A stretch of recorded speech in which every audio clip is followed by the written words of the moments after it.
welcome back. Today we've got a little bit of a what's been painted video, and it's also a little bit of a sneak preview for an event we've got coming later this year. We're planning something for sort of basically the July the 4th Gettysburg type event. So we're going to do a sort of themed week around the 4th of July and obviously the time going up to it, because Gettysburg happens leading up to it. So towards that end, as we've said before, we're painting the 50mm ACW from Warlord, but we've also been doing the 28mm from the Perrys, and this is the start of a Union force in 28mm from the Perrys for sharp practice and Rebels and Patriots. So we have done so far, well, this is the core of the force. It's complete, as any wargame army is complete, because obviously you can always add more, but for now it's complete. So there we have 3 blocks of 8 Union troops. Get the camera the right angle. Then we have the back, we have 6 skirmishers. In the front, we have a drummer, which is an extra piece for sharp practice.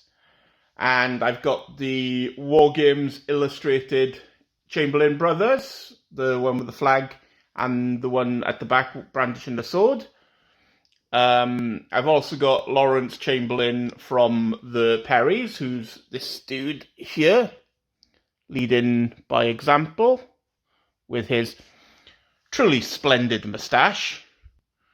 I got some other leaders who are just the plastics from the Perrys. I've got the Union skirmishers, which basically gives you some more skirmish poses, which I thought would be good for this. We have a preacher. I can't remember where I got it from. I will put the link in the description when I remember where I got it from. They got some cool, it was part of like sort of a Civil War civilians pack that had some gentlemen, some ladies, some workers, and a preacher. So at the back there we have two more blocks of Union infantry and Union skirmishers, and right at the back we have our colour party. The flags are, you can't really see it on video, but they're material flags, so they have a nice sort of linen feel to them, and they're from Maverick models or Maverick miniatures. I'll put a link in the description, who do like countless flags, and you can have them from paper, sticky back paper, I think, or going up to material, and they're the material ones. So they have a nice sort of feel and more realistic look to them, as it were, in the flesh.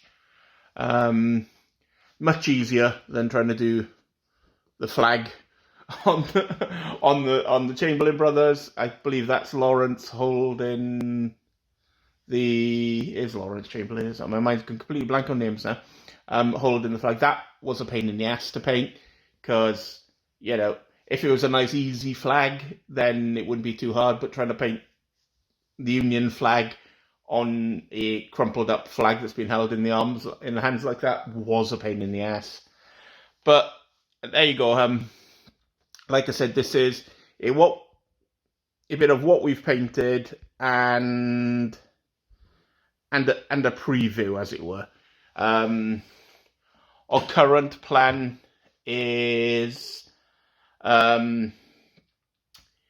we'll do Gettysburg on the days that they happened, so that's leading up to the 4th of July, and then that week we'll try to do some American themed games, probably some World War II ones, maybe some more Black Powder era, maybe American War of Independence, French Indian War, or even Infinity with good old US Ariadne fighting for their rights to eat steak and Coca-Cola in the future of Infinity. Who knows? But it all depends on how quickly we can get the vast amounts of ACW 50 mil done, to be honest. Warlord have been quite nice and helpful, because as you may know, they come in blocks of 5 for the regiments, and we're doing them in 4s. So I was going to order the Zouaves and the Iron Brigade, but I was like, well, I need an extra command, so I contacted Warlord, and they were very, very, very nice, and they're going to check an extra command in the box, so I can do it as 4s, so they'll get painted as well. There's a vast amount, which is why we're not gaming as much, because, well, this has been done recently in between bouts of doing 15 mil. We're almost, yes, that would be the best way. I'm at the point where I'm completing the half of the Confederate box. There's already been a box that's been done that's split Union Confederate that I've done. So basically I'm on my third half of a box.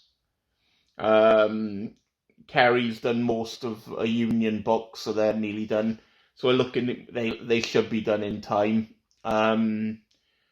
But we don't know yet what sort of games or battles we will be doing, but we're going to see what we can get done. I mean, we've always got World War II, because we've got Americans painted for World War II, both Europe and basically North Africa, Tunisia.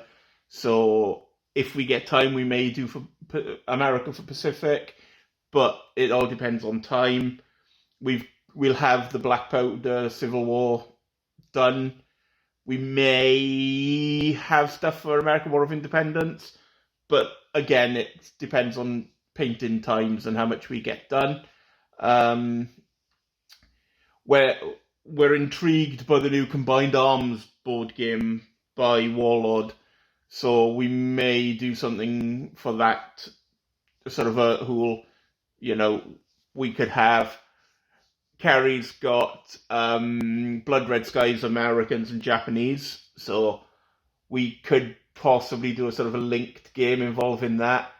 Maybe some Cruel Seas, maybe some Victory at Sea, and maybe some Bolt Action. We haven't played Bolt Action for years, but that's one of the ideas. But if you have got any ideas, feel free to just bung them in the comments. I mean,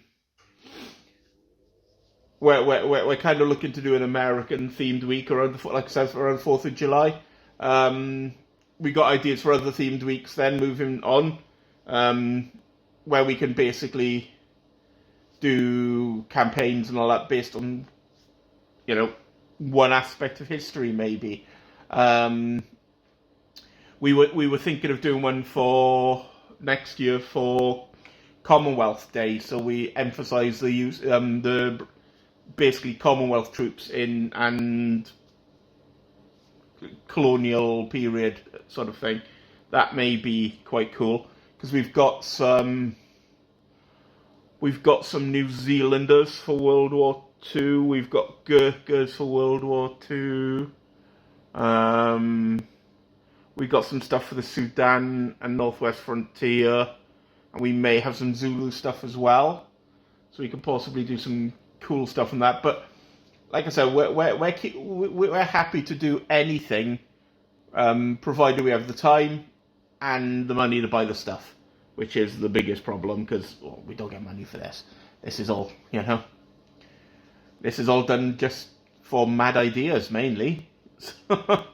This ACW mad idea was all War Games Illustrated's fault. If they hadn't put a bloody sprue on the cover, none of this would have happened. So it's their fault, blame them. Buggers put some bloody Waterloo stuff on it as well, so we're doing that next year at some point, maybe. We're going to wait till they all release, and then we're going to just have a binge, because Prussians will be coming, so we're thinking massive Waterloo game would be fun. But any comments of what we could do, like last time I said something like this, somebody suggested really weird things, and it'd be great fun to do them. But if you are going to suggest something like completely and utterly bizarre, could you please put a link to where we can find miniatures to do said game? Because although we'd love to be able to do like some weird things, if we can't get models for them, I mean, one of the suggestions was, oh, we could take this Perry plastic and this Perry plastic and this head from Victrix, and we could cut them up. And yeah, we haven't got time to do that, okay? So ideally something with a plastic kit, filling out a metal kit that we can just buy and paint, that would be great. Okay, so if you're going to suggest odd things, ideally they need to be odd things with miniature support, alright? So this is, like I said, it's a sneak preview of what is to come. And hopefully we'll have some more gaming content in a week or two, if we can get Ryan to come down. If not, it'll just be me and Kerry probably playing bolt action. So have fun, take care, see you next time.